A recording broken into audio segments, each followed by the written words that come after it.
రేవంత్ రెడ్డి హామీ ఇచ్చారు. అన్నిటికీ సీబీఐ విచారణను అడిగే కేసీఆర్, కేటీఆర్, హరీష్ రావు వారి హయాంలో జరిగిన ఫోన్ ట్యాపింగ్ వ్యవహారంపై సీబీఐ విచారణను ఎందుకు కోరడం లేదని ప్రశ్నించారు. ఫోన్ ట్యాపింగ్ విచారణలో తన ప్రమేయం లేదని వెల్లడించారు. అధికారం మారిన తర్వాత జరిగిన బదిలీలో కొన్ని వస్తువులు మాయమయ్యాయన్నారు. అందుకు ఎవరు బాధ్యులో తేల్చే క్రమంలో ఫోన్ ట్యాపింగ్ అంశం బయటకు వచ్చిందన్నారు. ఈ కేసులో పోలీసులకు స్వేచ్ఛ ఇచ్చామని చెప్పారు. జాతి వ్యతిరేక శక్తుల ఫోన్లను ట్యాపింగ్ చేయవచ్చునని స్పష్టం చేశారు.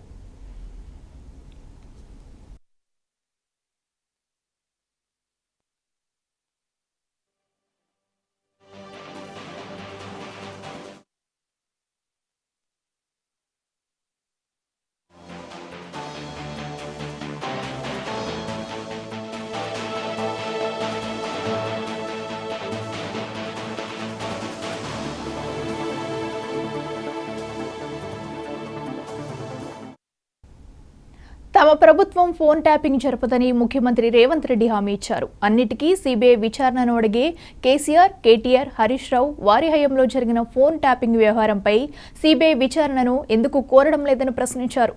ఫోన్ ట్యాపింగ్ విచారణలో తన ప్రమేయం లేదని వెల్లడించారు. అధికారం మారిన తర్వాత జరిగిన బదిలీలో కొన్ని వస్తువులు మాయమయ్యాయన్నారు. అందుకు ఎవరు బాధ్యులో తేల్చే క్రమంలో ఫోన్ ట్యాపింగ్ అంశం బయటకు వచ్చిందన్నారు.